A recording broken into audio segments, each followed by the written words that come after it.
You didn't click on this video because you were bored. You clicked because something hurts. Maybe it's recent, or maybe it's been quietly building day by day, like a pressure behind your ribs that won't go away. Something inside you, something deeper than words whispered that you needed to hear this. Not advice, not noise, but clarity. You're not looking for comfort, you're looking for strength. And the Stoics, they don't sugarcoat pain. They don't say just think positive or everything happens for a reason. They say this moment is real, it's hard, but it is also yours to use.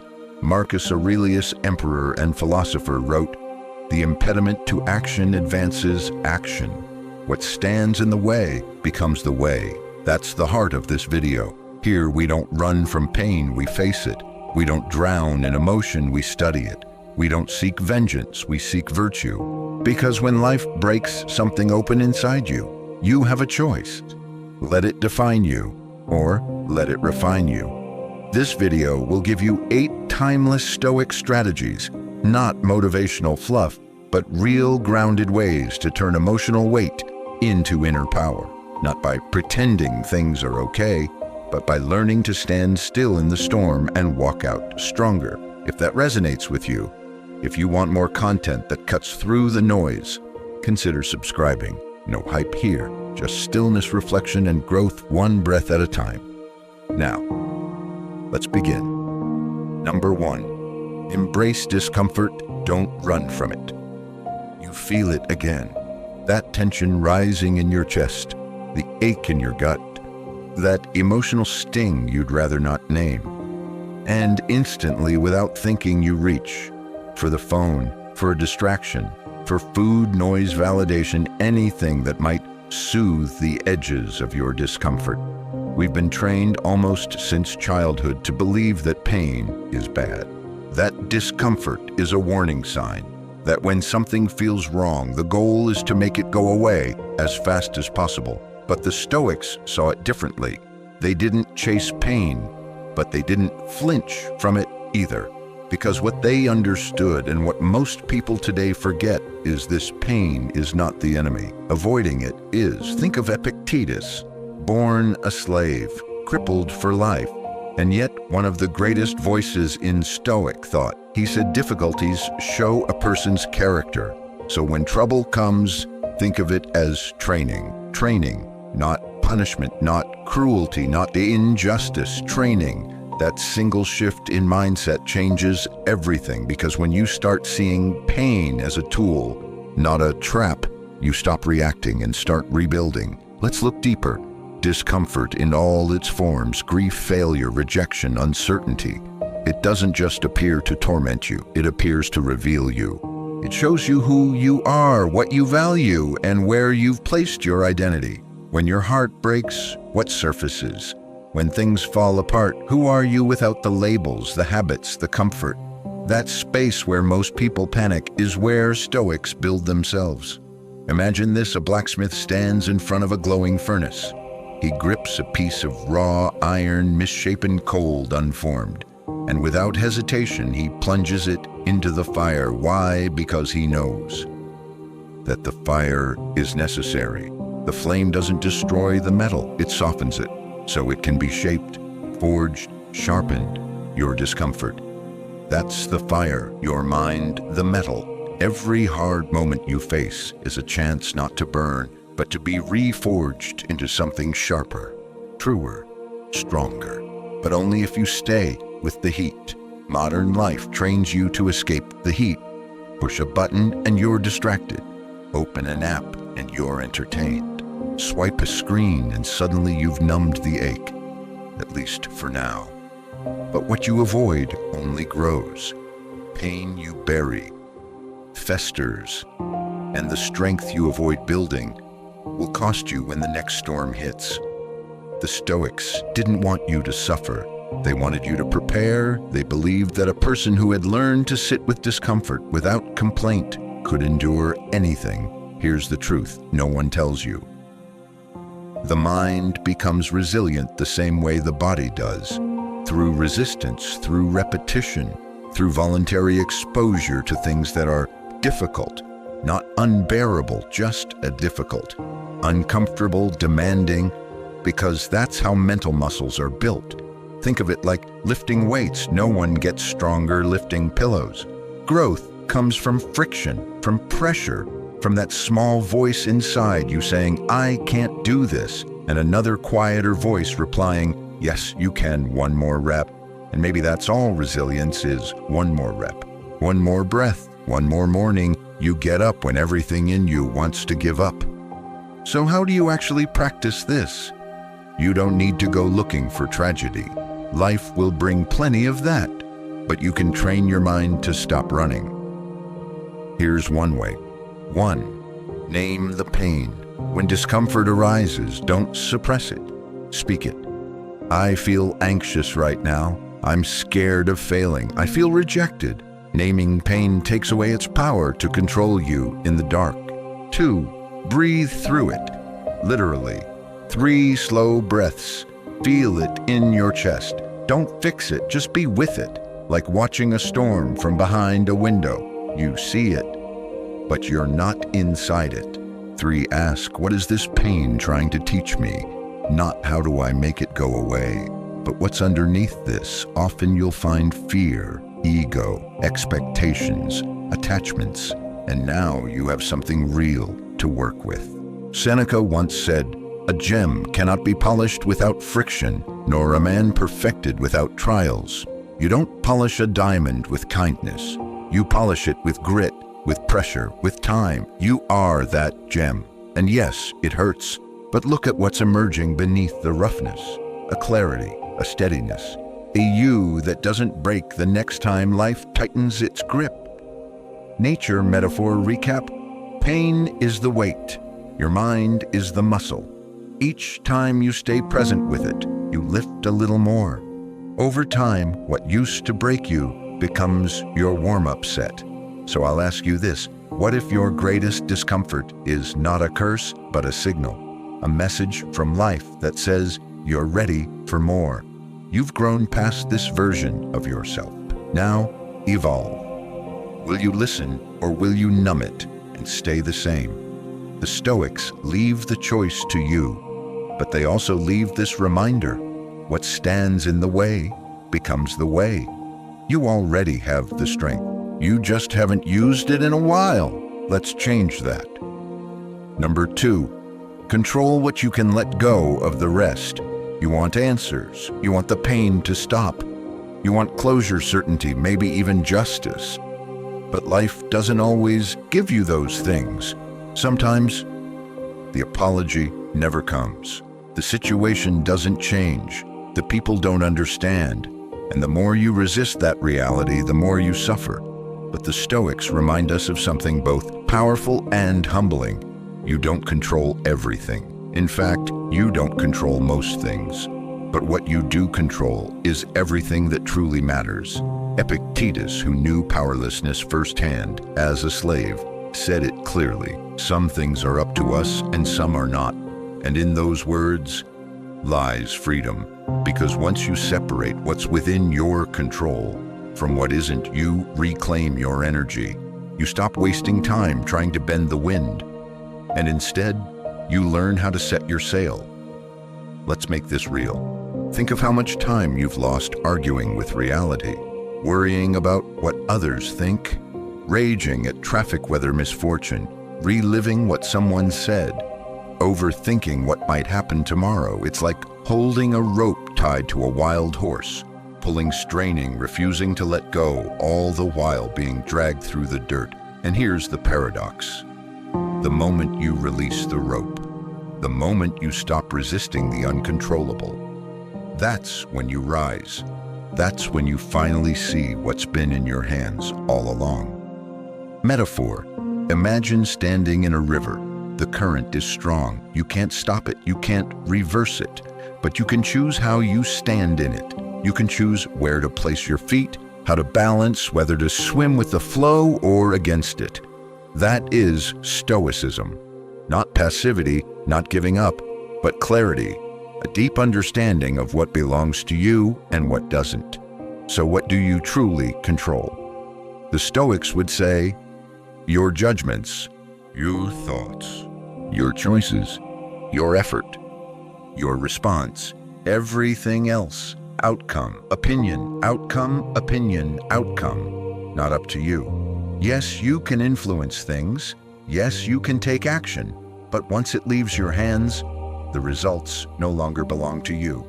Let's break it down. You don't control whether someone forgives you. You control whether you take responsibility for your actions. You don't control if the job calls back.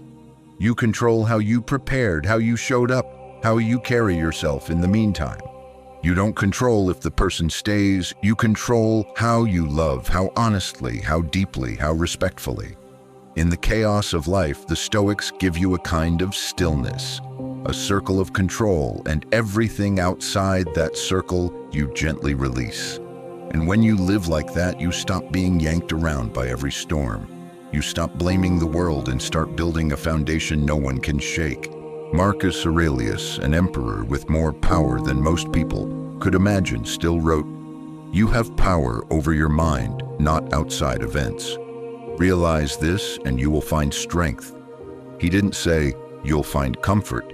He said, "You will find strength," because it takes strength to let go, to stop trying to fix what's not yours to fix, to stop rehearsing pain you can't undo. Try this. Think of one thing in your life right now that's causing tension, something unresolved, something you think about every day. Now ask, what part of this do I control? What part is not mine to carry? What energy am I wasting trying to control the uncontrollable? Then say this out loud, slowly, firmly, like a promise. I will focus on what's mine. I will let go of what is not. Say it again and again. Let it be your anchor. Because here's the truth. Most people live upside down. They obsess over outcomes. They seek control over others. They chase perfection. And they abandon the only thing they were ever meant to shape themselves. But when you flip that, when you stop trying to change the world and instead start mastering your mind, you become unshakable. You become like the mountain in the storm. Winds may howl, rain may fall, but you do not move. Nature metaphor recap. Trying to control what isn't yours is like trying to dam a river with your bare hands. But letting go, it's like stepping onto the boat and learning to steer. The river still flows, but now you're navigating. Now you're in alignment with what is. Let me ask you, what are you still holding on to? That was never yours to carry. A grudge, a fear, someone else's expectations. What would change if you dropped it? Not from apathy, but from wisdom. From the kind of wisdom that knows peace doesn't come from controlling life. It comes from controlling how you meet life, moment by moment, breath by breath. The Stoics didn't promise a world without storms. They promised a mind that could stand within the storm and not break. And that begins with knowing what's yours and what never was. Let that settle in. Feel the weight of what you don't need. Start to fall away. This is the beginning of freedom. Number 3, use pain as a mirror, not a wall. There's a moment right after something painful happens where time seems to stretch. A breakup, a betrayal, a failure that echoes too loudly inside you. And in that moment, the mind tries to build walls. Walls to keep the world out. Walls to avoid being hurt again. Walls of distraction, sarcasm, bitterness, overwork. But what if instead of building walls, you held up a mirror? What if pain wasn't meant to shut you down, but to reveal you? The Stoics believed in reflection more than protection. Not reflection as in regret. Not spiraling through what if and why me. But honest self-inquiry, the kind that makes you pause and ask, what is this pain pointing to in me, not in the world, not in others, but in me? Marcus Aurelius wrote, if you are distressed by anything external, the pain is not due to the thing itself, but to your estimate of it. Pause on that. He didn't say the pain wasn't real. He said the source of the suffering is not the event, but your judgment of it, your meaning, your framing, your expectations and what they collided with. And that's uncomfortable, isn't it? Because it's easier to blame the world than examine yourself. But this is where transformation begins. Let's imagine it visually. There's a mirror in front of you. It doesn't distort, it doesn't flatter. It simply shows you what is, not who you think you are, not who you hope to be. Just what's true in this moment. Now hold your pain in front of that mirror. What do you see? Disappointment, loss, anger.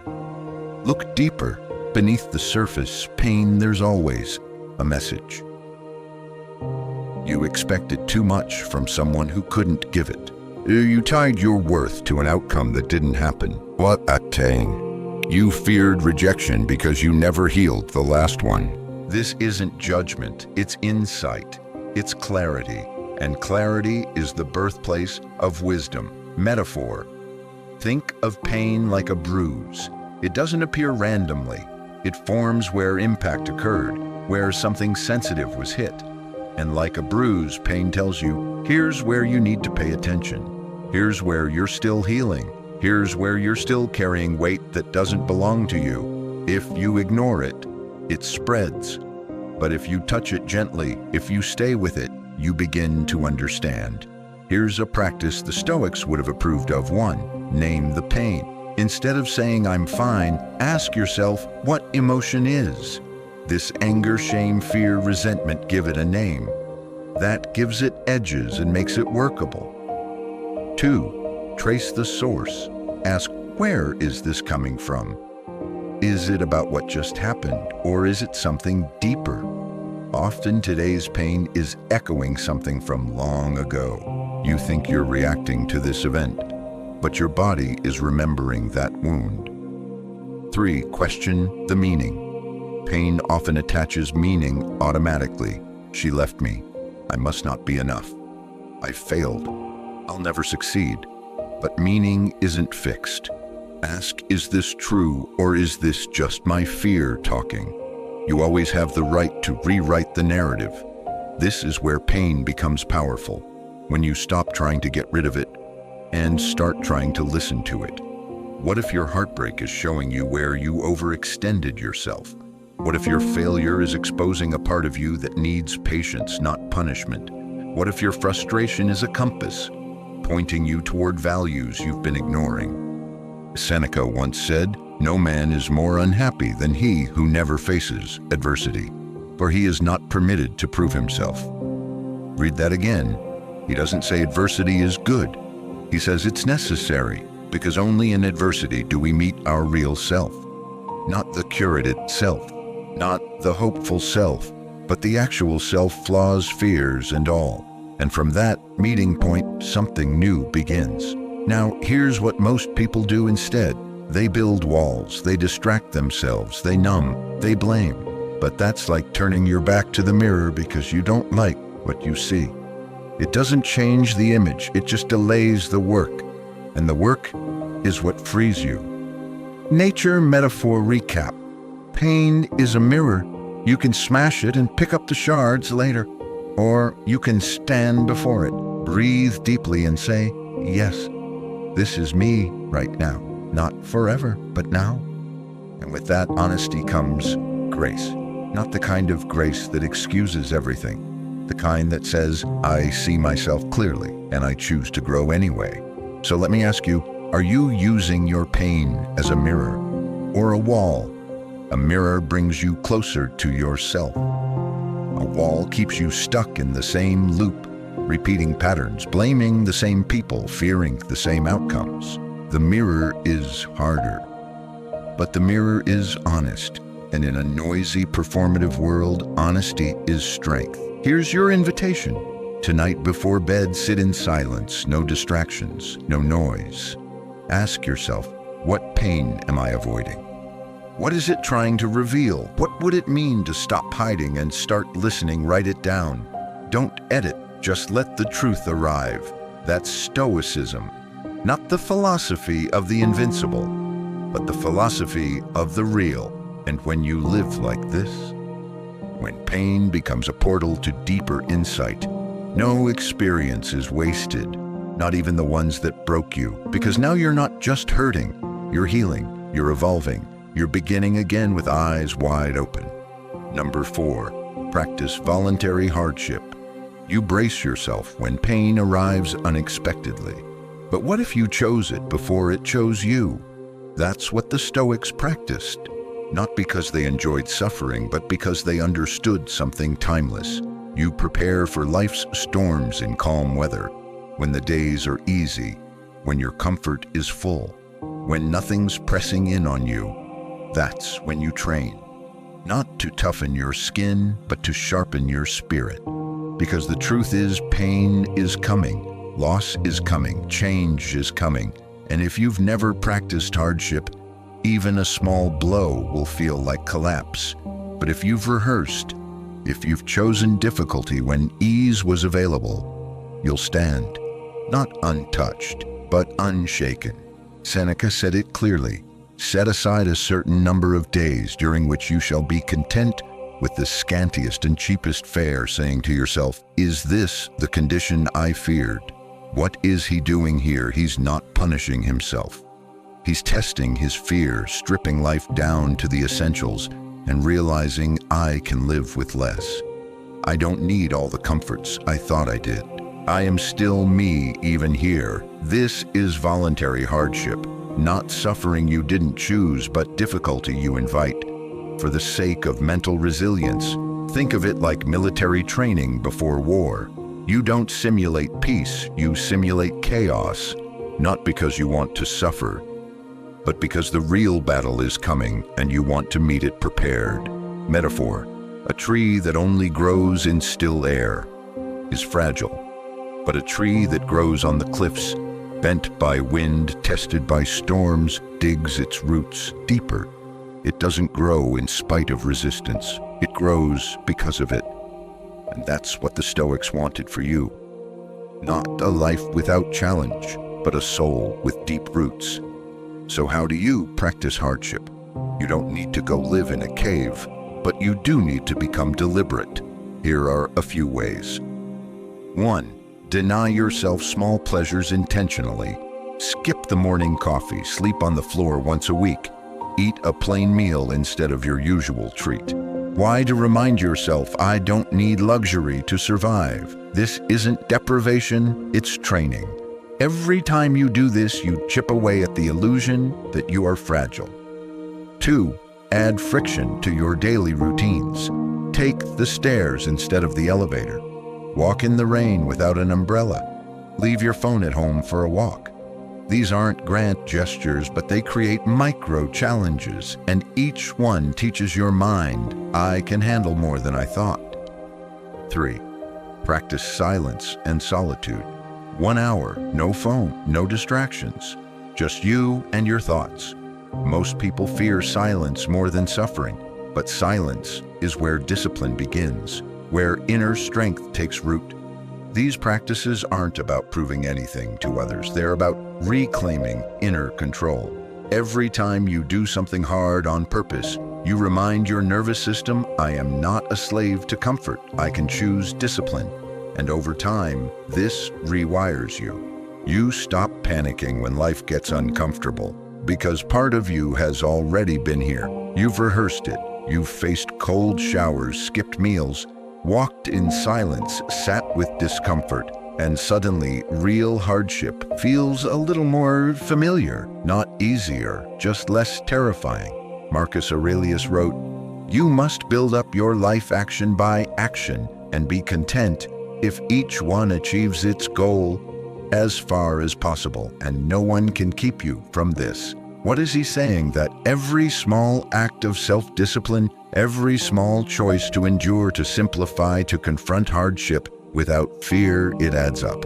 You become a fortress built one brick at a time, not all at once, not perfectly, but intentionally. And intention is power. Let's be clear. Voluntary hardship is not about seeking pain. It's about becoming the kind of person who doesn't panic in its presence. It's about narrowing the gap between who you think you are and who you are when comfort is taken away. Nature metaphor recap: like hiking with a loaded pack before the mountain climb. The load feels heavy at first, but the more you train, the stronger your legs become. And by the time the real mountain comes, you're ready. You don't wish for a lighter pack, you carry it with grace. Now reflect for a moment. When was the last time you did something hard? Not because you had to, but because it would make you stronger. When was the last time you tested your edges? Not for ego, but for endurance. How much of your daily life is built around comfort, convenience, and escaping discomfort? And what would change if you invited just a little friction into your day every day? Not recklessly, not to punish yourself, but to shape yourself, like a sculptor chiseling marble, not to destroy it, but to reveal what's within. The Stoics weren't ascetics. They didn't reject pleasure, but they understood this. If comfort becomes your master, pain will always control you. But if you train your mind to welcome hardship, not fear it, you become unshakable. When others fall apart, you breathe. When others complain, you observe.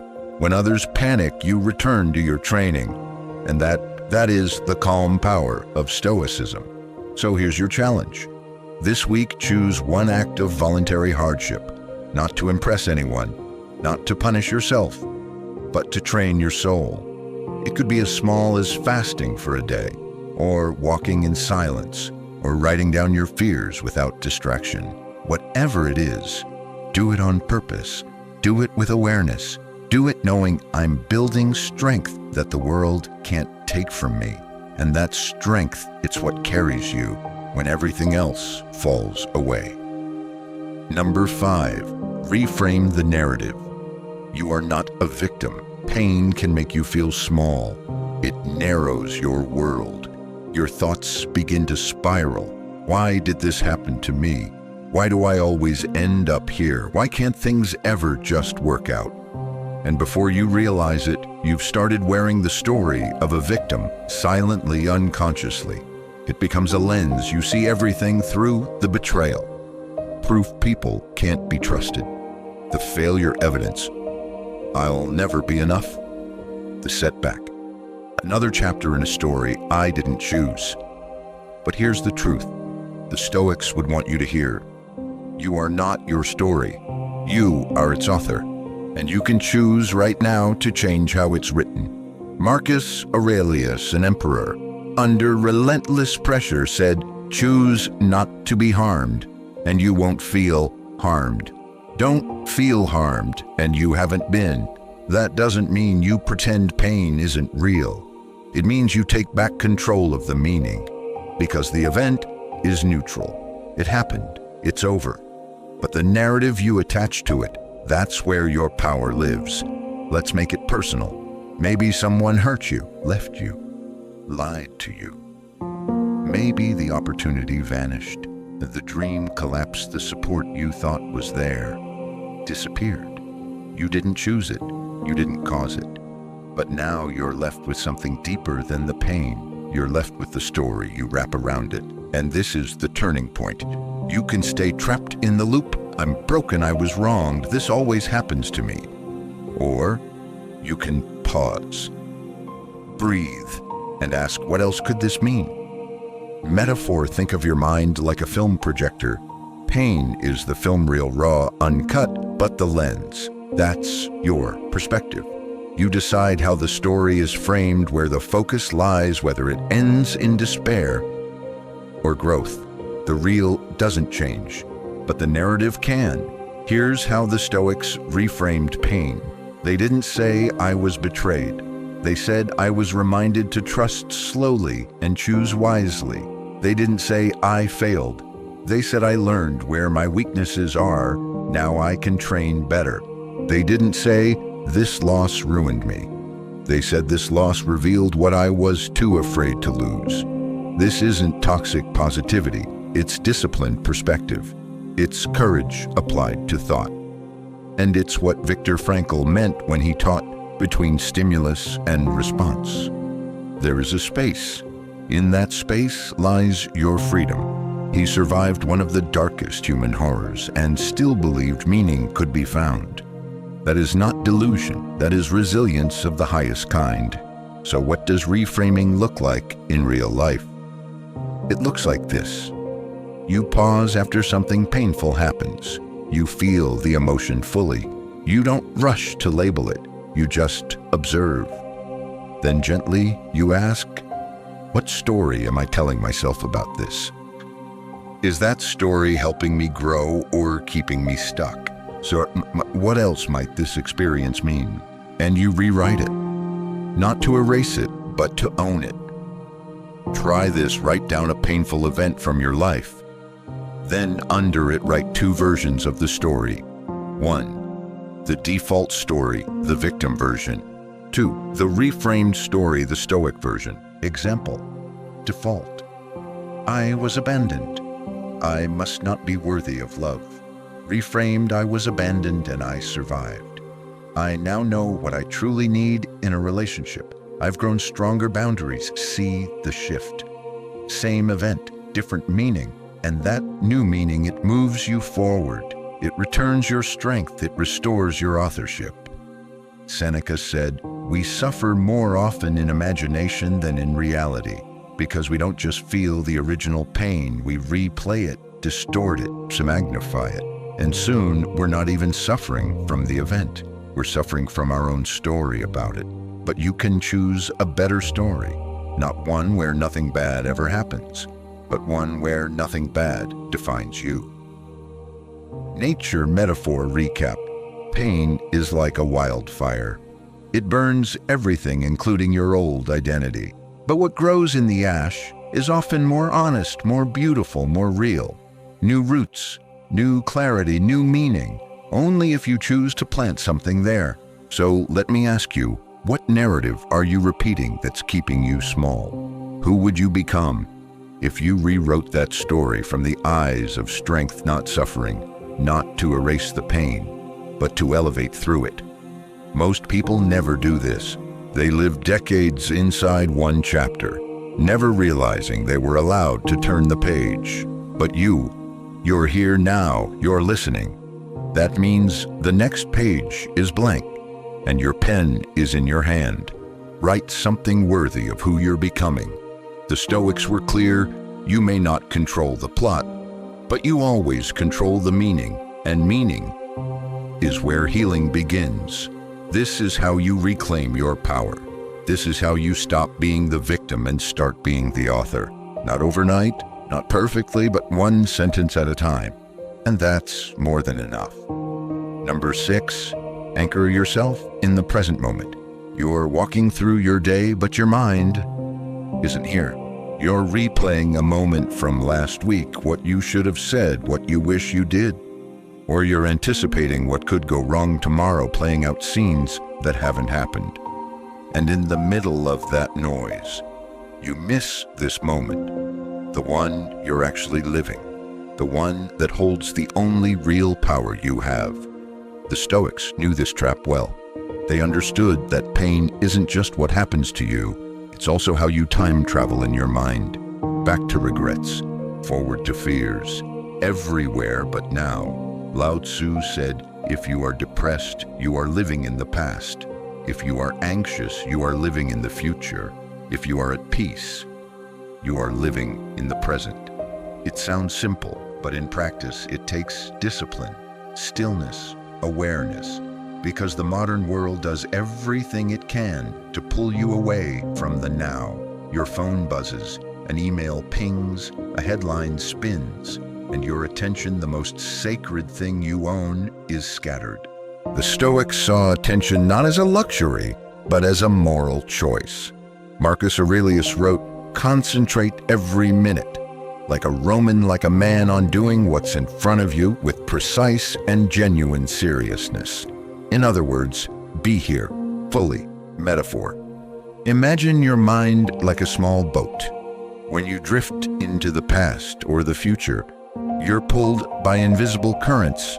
You don't notice it at first, but then you're lost at sea. To return, you must drop anchor deep into this moment.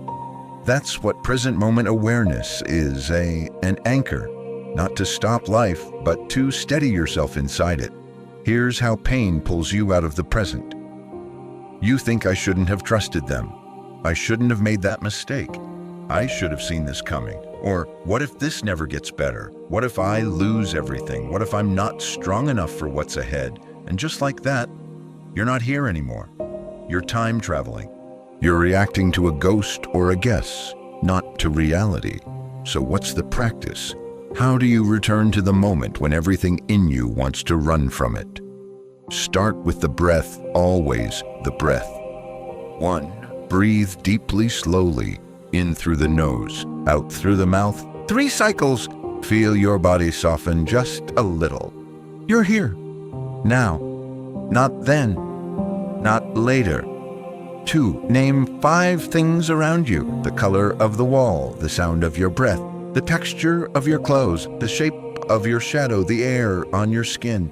You're not doing this to be poetic. You're doing this to prove to your mind that this moment is safe.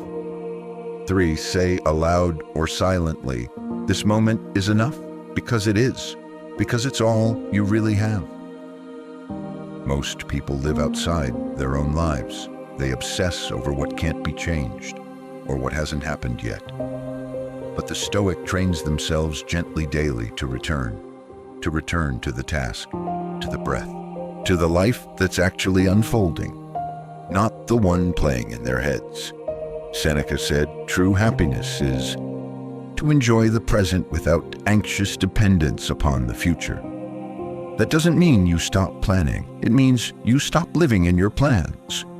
It means you stop mourning futures that haven't happened yet, and you stop replaying versions of the past that no longer serve you.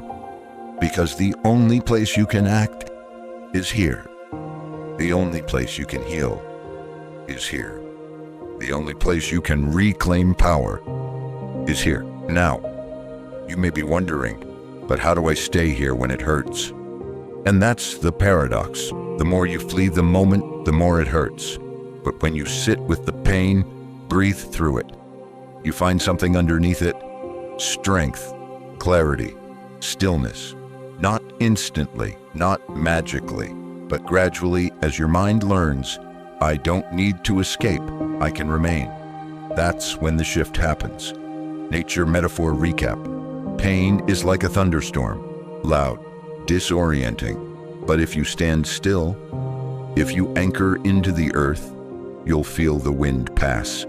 You'll see the sky clear. You'll remember storms don't last. But if you run, you never stop running, because storms are everywhere except in stillness. Here's a journal practice you can try. At the end of each day, write this: what pulled me away from the present today, or when did I feel truly here? How can I return to the moment tomorrow, even for 60 seconds? Don't aim for perfection, aim for awareness. And the more you practice presence, the more your pain loses its grip, because it feeds on regret and worry, but it cannot thrive in the now. Let me ask you, how much of your pain is coming from this exact moment, and how much is coming from what you're remembering or fearing? What would shift if you returned right now to this breath, this heartbeat, this ground beneath your feet? No past to fix, no future to fear, just this moment, and the choice to show up inside it. The Stoics weren't monks in caves. They were leaders, fighters, philosophers, humans. They knew chaos, they knew heartbreak, but they also knew this peace is not the absence of pain. It's the ability to stay present inside it, and that ability is yours to reclaim. One breath at a time, one moment at a time, one day at a time. Number 7, find purpose inside the pain. There's a kind of suffering that stays with you, not because it's fresh, but because it feels meaningless. A breakup that made no sense, a loss that came too soon, a betrayal that offered no explanation. And in the silence that follows, a question rises. Why did this happen? Why me? Why now? And if that question finds no answer, the pain hardens. It becomes a weight, a scar you carry not because you're weak, but because the pain never found its place. But the Stoics believed something powerful. If you cannot escape pain, you must transform it, and the way you transform pain is by giving it purpose. Seneca wrote, "A gem cannot be polished without friction, nor a man perfected without trials." He didn't glorify suffering. He didn't say pain is noble on its own, but he understood pain is raw material, like uncut stone, ugly, awkward, heavy, but with pressure, time, and intention, it becomes a sculpture. That's the invitation to make your pain into something useful, not by pretending it was good, but by deciding it won't be wasted. Let's be clear, not all pain comes with ready-made purpose, and not all of it feels worth redeeming. But even in the worst experiences, you are still free to ask, what now? What can I build with this? Who can I help because of this? What wisdom has this carved into me that comfort never could? You don't always get a satisfying why, but you always have the power to shape the what next, a metaphor. Imagine your pain as compost, rotting, dark, heavy. You could throw it away, or you could feed it to the soil, and with time, patience, and sun, something grows, not despite the rot, but because of it. Purpose doesn't erase what happened. It just says, I will plant something here anyway. So how do you begin? Start small. Start honest. Start here.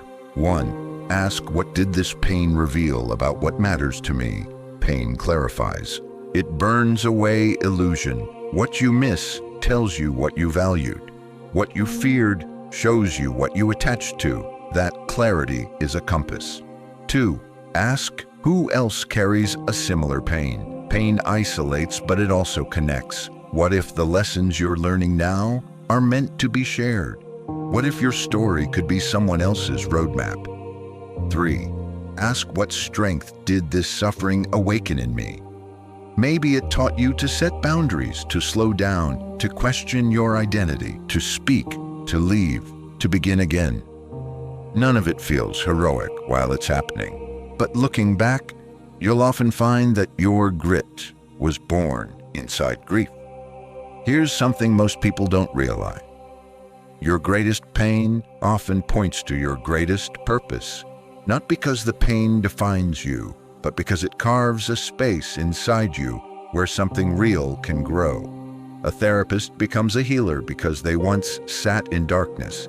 A teacher becomes patient because they know what it's like to struggle.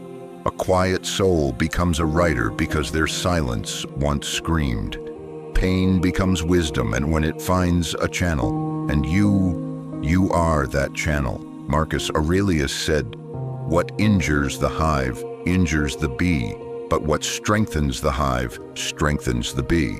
He reminds us we're not isolated. Your healing isn't just for you. Your strength, your story, your scars, they ripple outward. They guide, they soften others. They make you useful in the most human way possible. That's purpose, not grand, not loud, but deeply real. Let's make this practical. Think of one painful chapter in your life. Don't relive it, just observe it. Now write down what it taught you, what it stripped away, what it forced you to confront.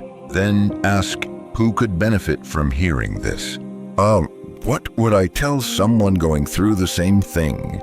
That's not wallowing, that's meaning-making. And meaning is what turns pain from dead weight into fuel. Metaphor recap. Pain is driftwood. You can float with it aimlessly, or you can build something from it. A raft, a shelter, a bridge for someone behind you. Pain doesn't ask you to forget. It asks, can you build something sacred from this wreckage? But maybe you're thinking, I'm still too deep in it. I can't make meaning yet. That's okay. Purpose doesn't always show up on day one. Sometimes the only purpose is to keep breathing until clarity comes. But when you're ready, don't just ask, why did this happen to me? Ask, what can I do with it now? That question is the beginning of strength. The Buddha taught pain is inevitable. Suffering is optional. The Stoics would nod in agreement. You can't avoid pain, but you can choose your response. And purpose is a powerful response. It won't take away the sting, but it will anchor you in something larger than pain. It will remind you, I am not what happened to me. I am what I become because of it. That's a different kind of power. Quiet, steady, unbreakable. So let me ask you, what if this pain isn't the end of the story, but the spark of something sacred? What if your wounds aren't just damage, but doors? What if someone out there needs your story to find their own? And what if your greatest gift to the world is hidden in the thing that hurt you most? The Stoics wouldn't force you to answer today, but they would say, don't let pain go to waste. Let it shape you, let it soften you, let it send you forward a little wiser, a little stronger, and a little more awake. Number 8, return to stillness. Rebuild from within. There's a moment after the storm when everything goes quiet. No more shouting, no more collapse, no more chaos. But instead of peace, you feel empty. The pain has passed at least the loudest part, but now you're left standing in the aftermath, looking around, trying to figure out what's left of you and where to go from here. This is the moment most people rush through. They jump into distraction, into the next relationship, the next goal, the next fix, because silence feels too much like loneliness. But the Stoics knew better. They knew that stillness is not the absence of movement. It's the presence of something deeper. And when life knocks you down, you don't rebuild by adding more noise. You rebuild by returning to stillness. Marcus Aurelius wrote, "Nowhere can a man find a quieter or more untroubled retreat than in his own soul." And then he added, "So constantly give yourself this retreat and renew yourself." Notice the language, not just once, constantly, like returning to the breath, like washing your face, like coming home. Stillness isn't a place you go. It's a place you remember. And each time you return, something inside you realigns. Metaphor. Picture a lake. After the wind stops, the ripples settle, and for the first time, the surface reflects again. Clarity returns, but only because the water stopped being disturbed. You are that lake and pain. Pain is the wind, but stillness is where the reflection comes back. Here's why this matters. You cannot rebuild your life, your mind, your values, your strength without knowing who you are underneath the pain. That's what stillness gives you, a mirror, a compass, a foundation. It's where all the parts of you that were scattered during the storm start coming back together. So how do you return to stillness in a world that won't stop screaming? You make it a ritual. You make it sacred, and you protect it like your life depends on it, because in many ways it does. Here's how. 1. Create stillness physically. Sit. No phone, no music, no scrolling. Just a chair, a journal, your breath, even 5 minutes. The point isn't to achieve anything. The point is to listen, to let the surface settle.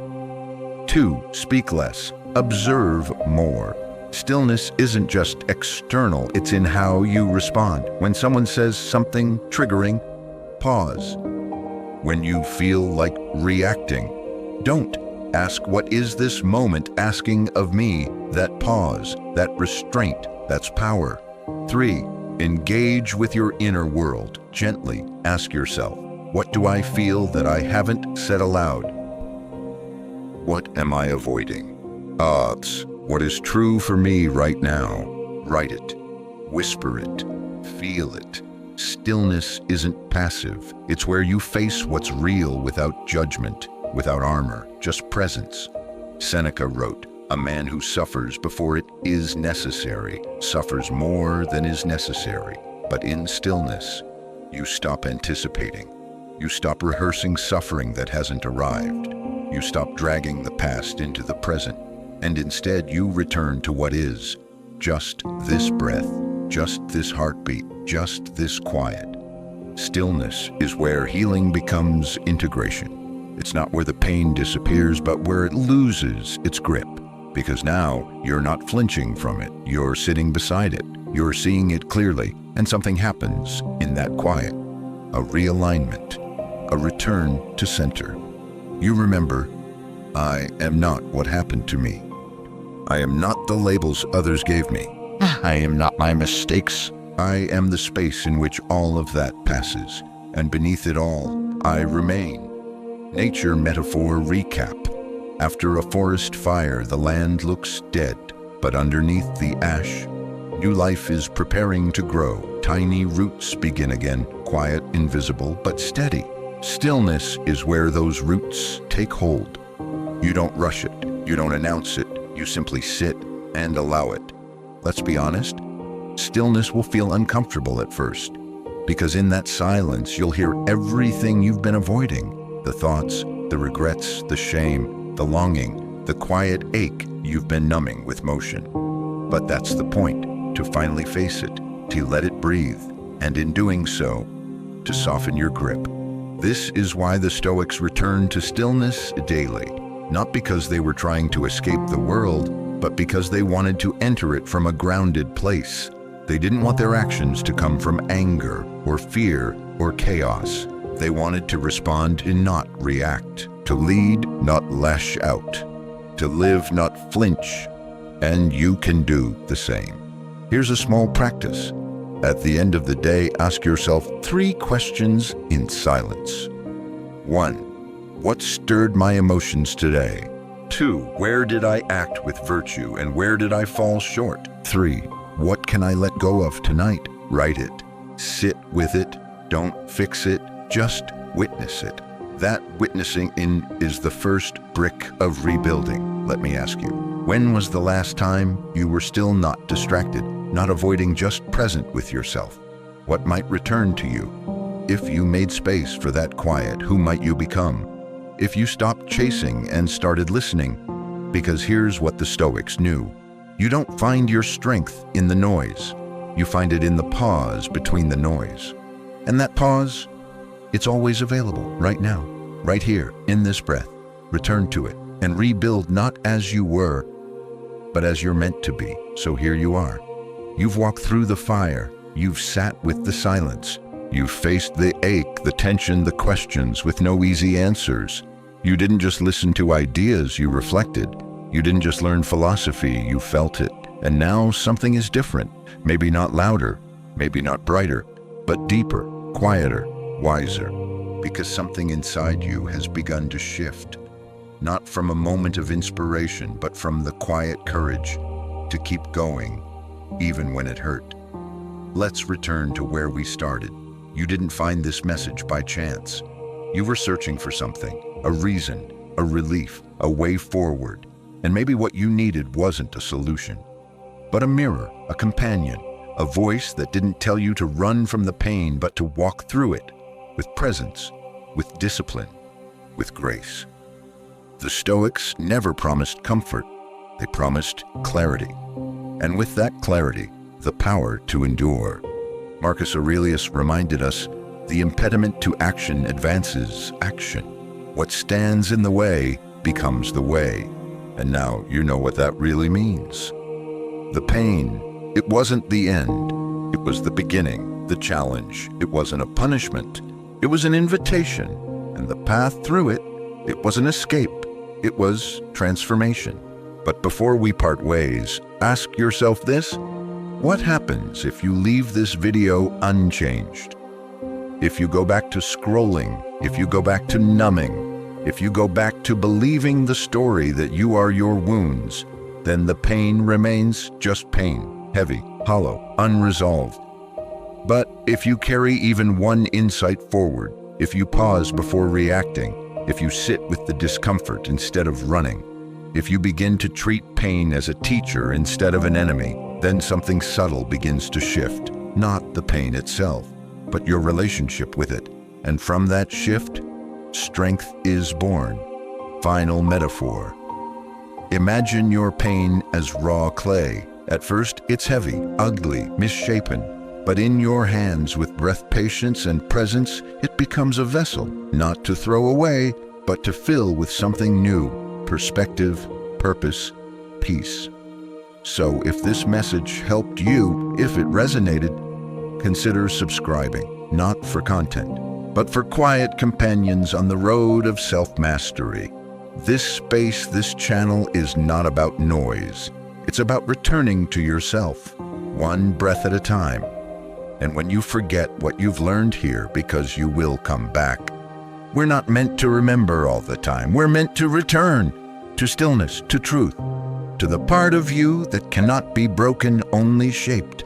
Your pain is real, but so is your power. And now, you have both. Walk forward not as someone trying to escape what hurt, but as someone who was reforged by it. This is your new beginning. Go live it.